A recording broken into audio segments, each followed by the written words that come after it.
অনেক দিন আগে আমি আমাদের নানীদের বাড়িতে যাতায়াত করতাম। তো আমি তখন ছোট ছিলাম, হাই স্কুলে পড়তাম হয়তো। তো যখন স্কুল বন্ধ থাকতো তখন আমি আমার নানীদের বাড়িতে যেতাম। তো নানীদের বাড়ির কাছেই ছিল একটা বাড়ি। সেই বাড়িটাও অনেক সম্ভ্রান্ত পরিবারের বাড়ি আর কি। সেই বাড়ির একটা মেয়ে ছিল। তো সম্পর্কে সেই মেয়েটি আমার খালাতো বোন লাগতো, আপন খালাতো বোন না আর কি, মানে আমার মায়ের বান্ধবীর মেয়ে অথবা আমার খালার বান্ধবীর মেয়ে। মানে তারা দুই বোন ছিল, একজনে আমার মায়ের বান্ধবী আর একজনে আমার খালার বান্ধবী। তো সেই বাড়ির সেই ছোট মেয়েটি তখন 5-6 বছর 7 বছর এরকম হবে, খুবই ছোট আর কি। তো আমি নানির বাড়িতে গেলেই ওকে দেখতে পেতাম, সেই ছোট মেয়েটিকে দেখতাম যে সে বাড়িতে মানে বাইরের দুয়ারে হাফ প্যান্ট পরা অবস্থায় হাঁটছে, অথবা মানে হেঁটে বেড়াচ্ছে এরকম আর কি, হাঁটতে দেখতাম আর কি এরকম। তো আবার যখন তাকে আস্তে আস্তে বেড়ে উঠতে দেখলাম, মানে আমি 3 মাস 6 মাস পর পর যখন আমি নানির বাড়িতে যেতাম, গেলেই তাকে দেখতে পেতাম। একদিনের জন্য গেলেও দেখতে পেতাম, অথবা মানে 2-4 দিন যদি থাকতাম, ওখানে গিয়ে থাকতাম, তবুও তাকে দেখতে পেতাম। তো আমার সাথে তার দেখা হলেই মানে আমার তাকে এত ভালো লাগতো যে মানে তার সাথে আমি কথা বলতামই, যে কথা বলতাম যে মানে। এবং তাকে মানে যেহেতু আমি প্রতিদিন তাকে দেখি না, মানে কয় মাস পর পর দেখি, এবং 1-2বার দেখি, সব সময় দেখি না সেই বাড়িতে, আমার নানির বাড়িতে, সেহেতু তার ফেসটা আমি ভুলে যেতাম। এমনিতে তো মেয়ে মানুষ, ফেসটা ভুলে যেতাম। ভুলে যাওয়ার পরে তো আমি তাকে দেখা হলে জিজ্ঞাসা করতাম যে তুমি জানি কে? ও তখন বলতো যে আমার নাম কুসুম। এবং এরপরে যখন ও আস্তে আস্তে বড় হতে লাগলো, এবং যখন দেখা হলে আমি ওকে জিজ্ঞাসা করি যে তুমি জানো কে, ও তখন বলে, এখন সে সময় বলা শুরু করলো, আমাকে আপনি চিনেন না? ও কিন্তু ঠিকই আমাকে চিনে ফেলেছে, ঠিক আছে, যে এ হলো এই ছেলে। এখন ও আমাকে তখন বলে, খানিকটা একটু বিরক্ত হয়ে, পুরোপুরি রাগ করেনি, বলে যে আমাকে আপনি চিনেন না? বললাম যে তোমাকে তো চেনা চেনা লাগছে। বলে যে আমি আমি তো কুসুম। বললাম ও, তুমি সেই কুসুম, আচ্ছা ঠিক আছে। তো মেয়েটি এত সুন্দর ছিল যে মানে আমার কাছে মনে হতো যে গ্রামের মধ্যে সবচেয়ে সুন্দরী মেয়ে এই মেয়েটি, সবচেয়ে সুন্দরী। এবং এই মেয়েটির মা ছিল আরো সুন্দরী, মানে সম্পর্কে আমার খালা হয় সে। আমাদের বাসায় 2-1 দিন এসেছিল, শহরে বাসায় এসেছিল। তো তার মায়ের চেহারার বর্ণনা দেই।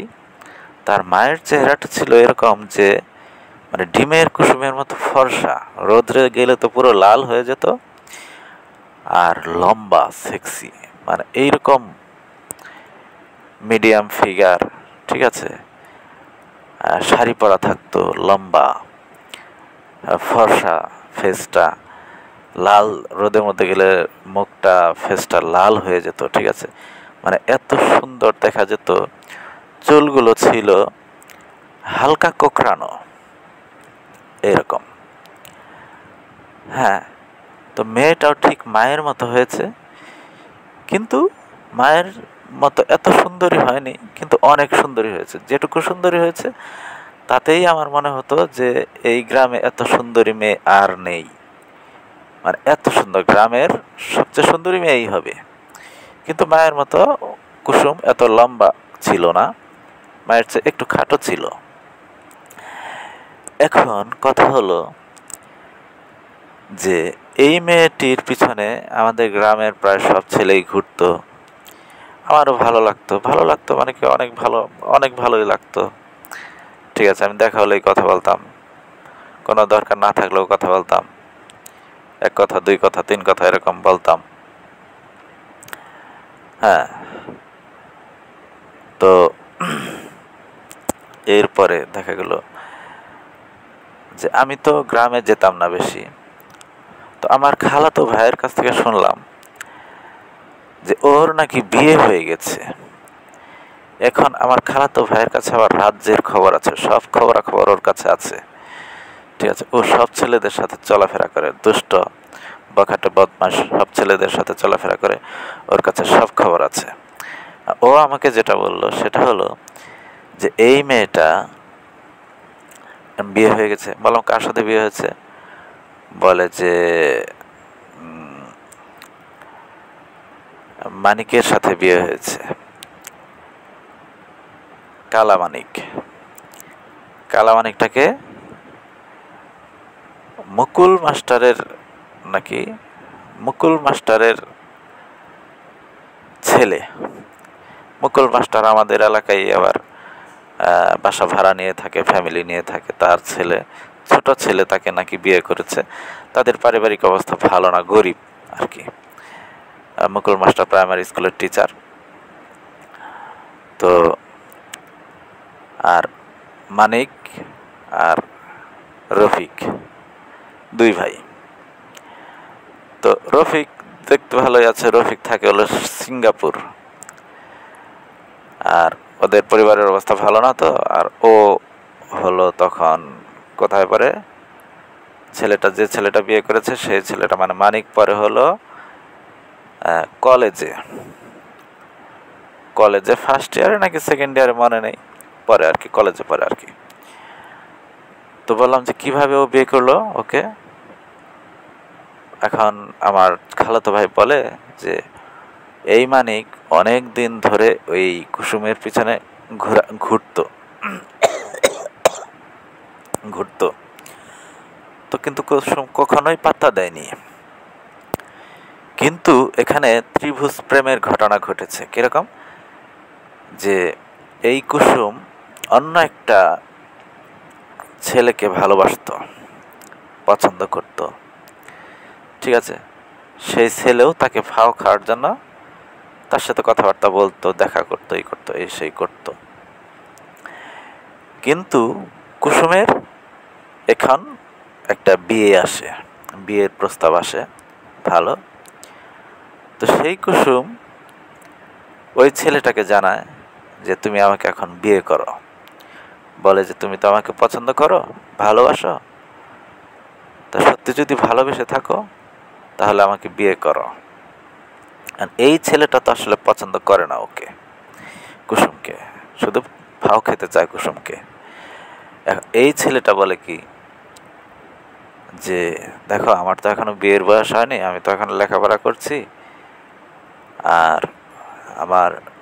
আমি এখন কোনো কাজও করি না, কাজে বিয়ে করে তোমাকে খাওয়াবো কি, পড়াবো কি, অমুক তোমাকে এসে হ্যান ত্যান এগুলো বলে।